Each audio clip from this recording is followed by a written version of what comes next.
Halo teman-teman Smart People semua, perkenalkan nama saya Yuda. Saya seorang CTO di Coklat Dalam.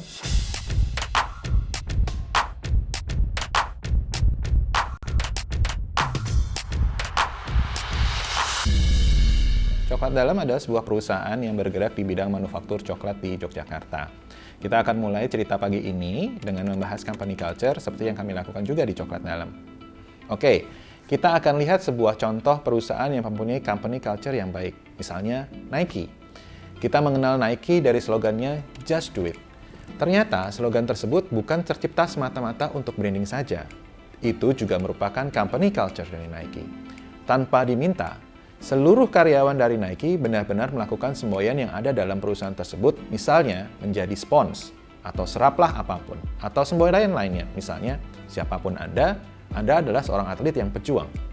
Etos kerja ini muncul karena karyawan Nike benar-benar merasakan adanya company culture yang berjalan konsisten, sehingga karyawan pun mau dan merasa bangga untuk menjadi company culture dalam kehidupan seharian mereka. Nike juga benar-benar menjaga kesehatan karyawannya, termasuk kesehatan mental karyawannya. Nike bahkan meliburkan seluruh kantor mereka selama seminggu untuk memastikan bahwa karyawannya dapat mengambil libur jeda untuk menjaga kesehatan mental mereka. Nike pada intinya ingin menjadikan karyawannya bagaikan atlet yang terus berjuang baik internal maupun eksternal. Nah, bagaimana caranya membangun company culture seperti Nike tersebut?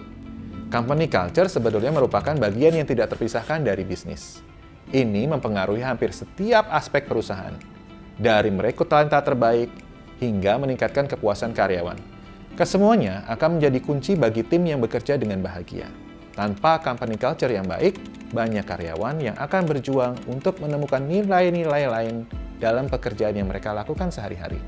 Dan terkadang, ini bisa berdampak kurang baik untuk tim Anda. Company culture didefinisikan sebagai cara yang baik untuk berperilaku dalam organisasi atau perusahaan. Budaya atau culture ini terdiri dari keyakinan dan nilai bersama yang ditetapkan oleh para pemimpin dan kemudian dikomunikasikan dan diperkuat melalui berbagai metode, yang pada akhirnya akan membentuk persepsi, perilaku, dan pemahaman karyawan.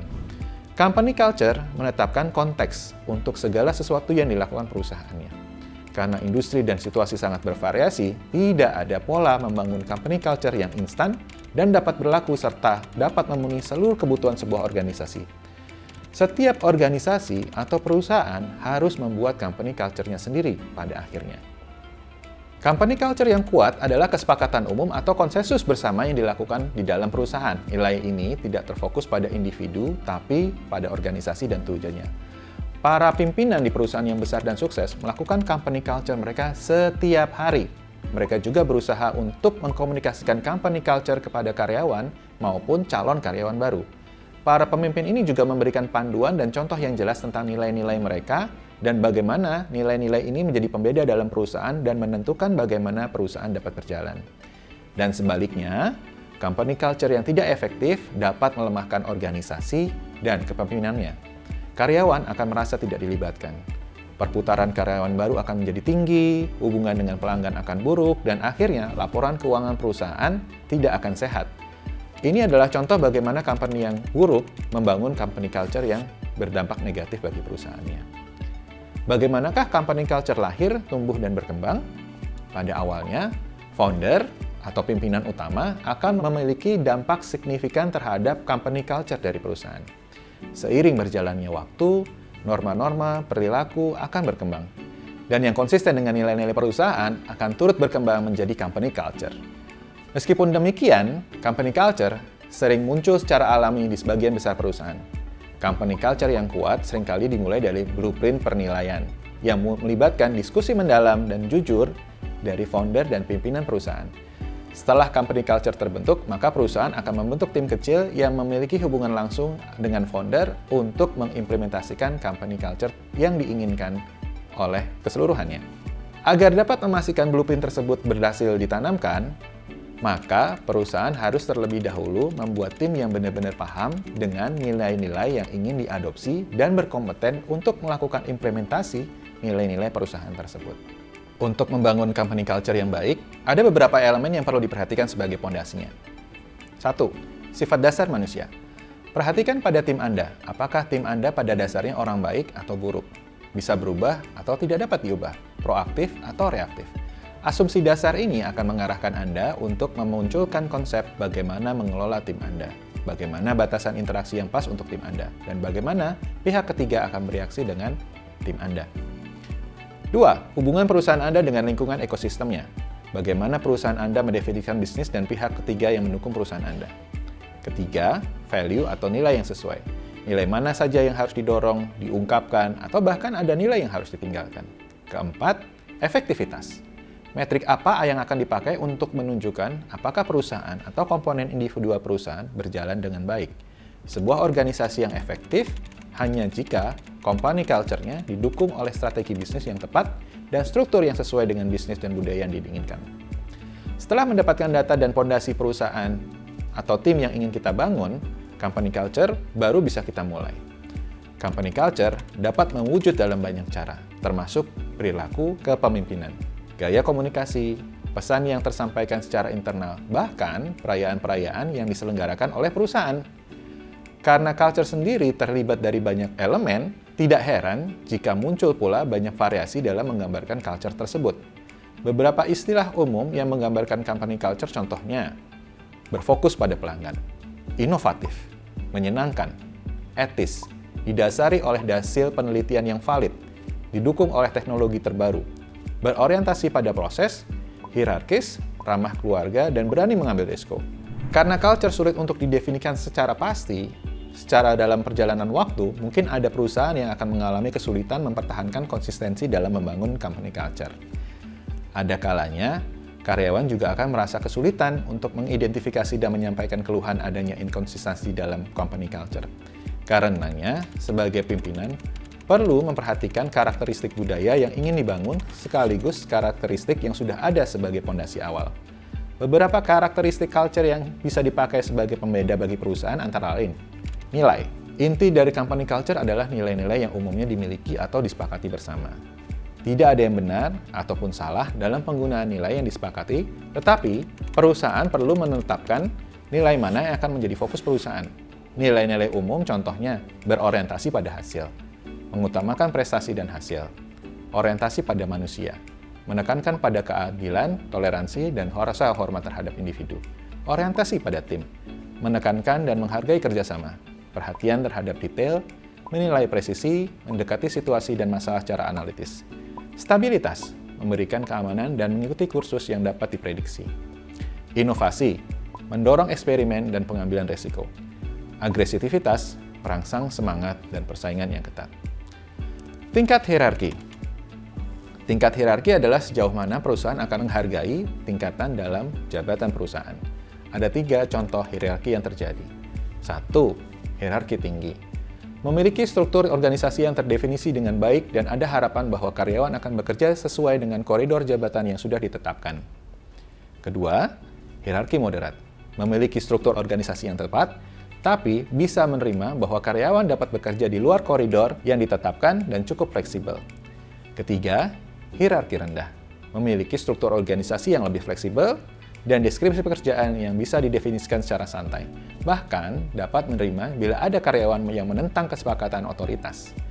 Perusahaan yang mempunyai hierarki tinggi cenderung lebih formal dalam company culture-nya dan bergerak lebih lambat dibandingkan perusahaan yang hierarkinya lebih rendah. Tingkat urgensi. Ini menggambarkan seberapa cepat perusahaan bisa beradaptasi terhadap tantangan. Urgensi tinggi. Perusahaan memiliki kecepatan untuk melakukan inovasi atau beradaptasi dengan perubahan yang ada. Urgensi moderat, perusahaan mempunyai kecepatan yang wajar atau sedang-sedang saja untuk beradaptasi ketika ada tantangan atau perubahan pasar. Ketiga, urgensi rendah. Perusahaan ini memilih untuk konsisten dan lebih lambat dalam menghargai kualitas tinggi dan cukup percaya diri bahwa produk mereka akan terus diterima oleh pasar apapun kondisinya. Semakin rendah tingkat urgensi dalam budaya perusahaan, biasanya akan cenderung lebih metodis dalam menyelesaikan tantangan dan mendukung gaya manajemen yang terstruktur. Orientasi manusia atau orientasi tugas, perusahaan biasanya mempunyai derajat yang berbeda dalam orientasi, apakah pada manusianya atau pada tugas. Perusahaan yang berorientasi pada manusia akan membuat keputusan yang mengutamakan manusianya. Perusahaan percaya bahwa manusialah yang akan mendorong kinerja dan produktivitas perusahaan. Sedang perusahaan yang berorientasi pada tugas akan mengutamakan sistem dan proses ketika membuat keputusan dan percaya bahwa efisiensi dalam sistem yang berkualitas akan mendukung kinerja dan produktivitas perusahaan. Namun, tidak selalu perusahaan akan memilih salah satu. Bisa jadi akan mengkomunikasikan keduanya dalam derajat tertentu. Perusahaan pun dapat berkembang derajat orientasinya sesuai dengan kondisi perkembangan perusahaan, tuntutan pasar, masalah historis, ataupun proses operasional perusahaan. Orientasi fungsional. Setiap perusahaan mempunyai kekuatan fungsional yang menjadi inti dari layanan yang ditawarkan. Orientasi fungsional dapat mencakup pemasaran, operasional, penelitian, dan pengembangan produk atau layanan lain. Pemasaran, operasi, penelitian, dan pengembangan teknik juga merupakan layanan.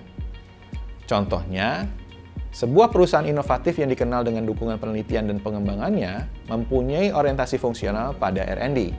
Perusahaan perhotelan mempunyai orientasi fungsional pada layanan dan operasional.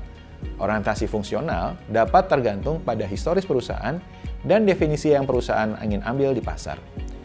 Yang harus dibangun dalam perusahaan ketika mempunyai orientasi fungsional tertentu adalah jangan sampai karyawan atau tim yang berada pada orientasi yang berbeda menjadi inti dari perusahaan, merasa fungsi mereka kalah kelas sehingga menurunkan keseluruhan performa perusahaan.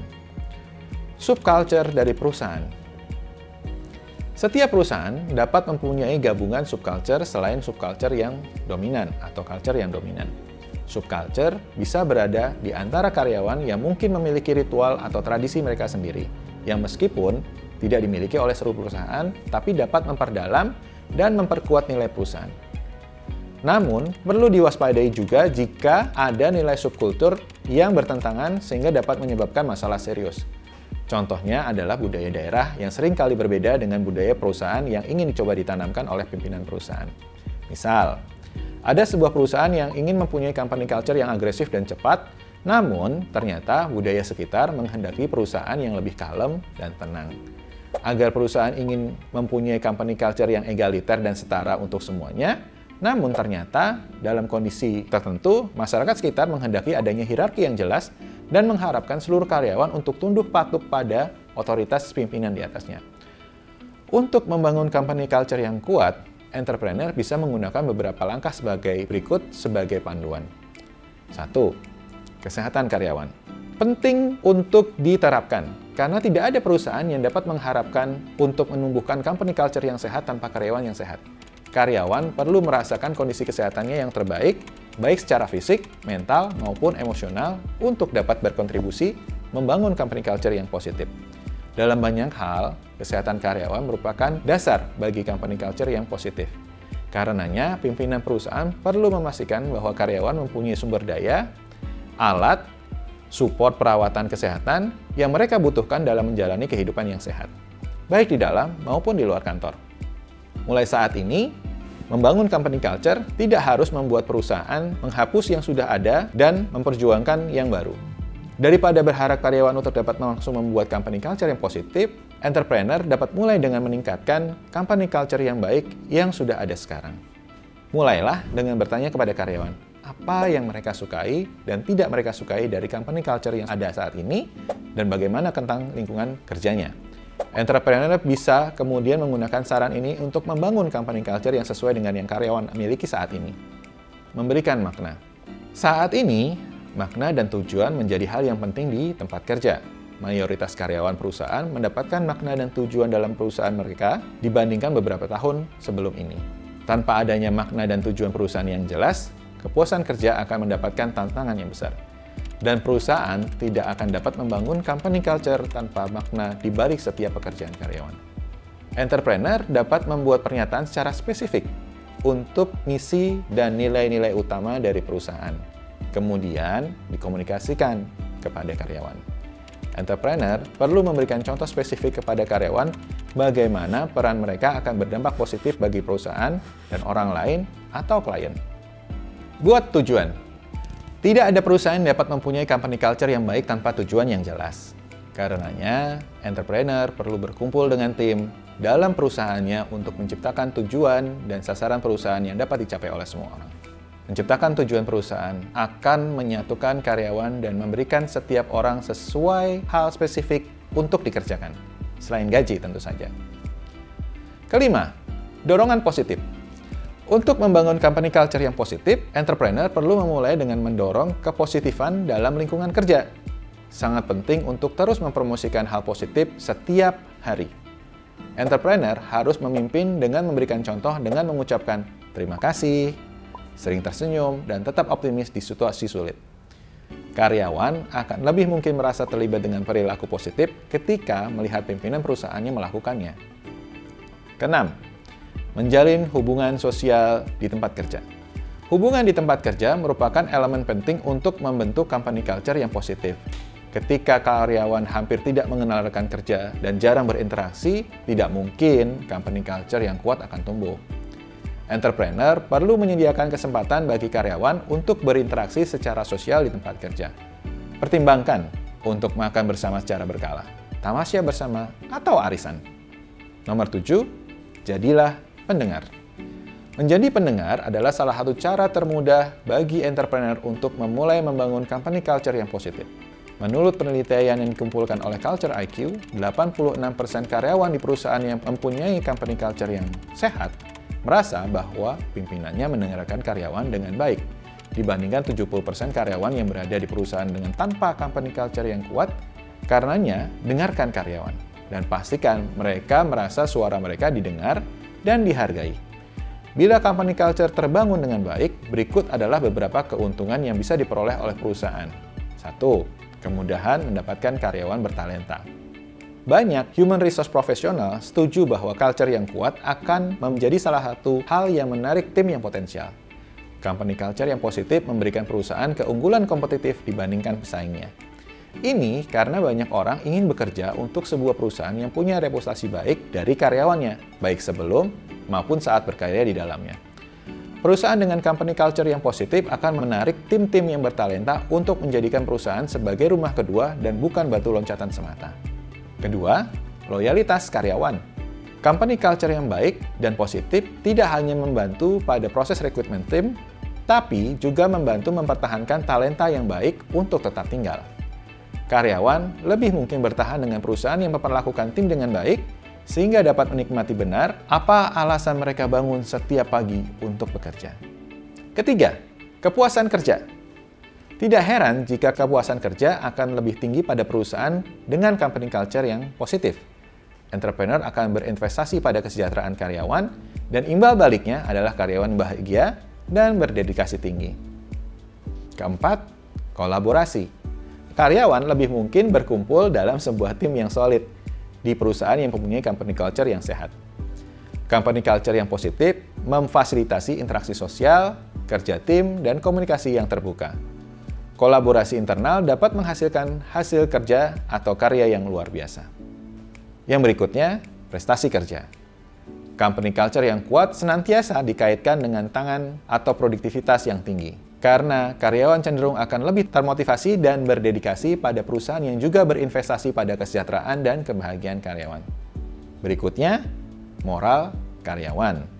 Karyawan akan merasa lebih bahagia dan menikmati pekerjaan mereka ketika berada di company culture yang positif. Ini wajar dan alamiah terjadi, karena mempertahankan company culture yang positif adalah cara untuk menjamin untuk meningkatkan semangat kerja karyawan. Berikutnya, tingkat stres yang rendah. Company culture yang positif juga akan membantu mengurangi stres di tempat kerja secara signifikan. Perusahaan yang dapat membuat karyawan mengalami stres lebih rendah akan memetik keuntungan karena kinerja dan kesehatan karyawan lebih tinggi dibandingkan yang rentan stres. Kalau di Coklat Dalam yang berkaitan dengan value, kami akan menyajikan beberapa fakta atau beberapa dasar teori yang kita pahami dan kemudian ternyata itu setelah kita pikirkan, oh kayaknya kok ada banget di dalam. Beberapa hal tersebut adalah 1. Solusi yang dibuat. Jadi Coklat Dalam adalah sesuatu yang kita ingin produk dalam itu dibuat dari bahan terbaik atau sumber yang etis dan halal. Diproduksi dengan cara yang baik, dengan kreatif dan inovatif sebagai nilai tambah yang disematkan agar dapat menjadi solusi yang memenuhi kebutuhan konsumen. Kedua, value-nya adalah otentik. Keseluruhan cerita yang dibuat di dalam di Coklat Dalam akan merepresentasikan keyakinan dan nilai yang kami komunikasikan kepada konsumen dan kolega dengan cara yang santun. Ketiga, kami punya value yang namanya budaya. Budaya dan kebijakan Indonesia atau kewaskitaan Indonesia menjadi nafas dalam menjalankan usaha dan diwujudkan dalam bentuk coklat di dalam Indonesia. Keempat, ketulusan. Keramah tamahan dari hati, dituturkan dengan baik dan dijalani sebagai cara melayani untuk memberikan pengalaman terbaik kepada konsumen dan kolega di dalam Indonesia. Itu adalah value-value yang kami yakini di dalam, kemudian kami coba untuk wujudkan dalam sebuah value atau company culture yang kami jalankan sehari-hari. Nah, itulah kira-kira tips bagaimana membangun company culture yang positif dan baik. Semoga bermanfaat dan selamat mencoba ya, Sobat Smart People semua.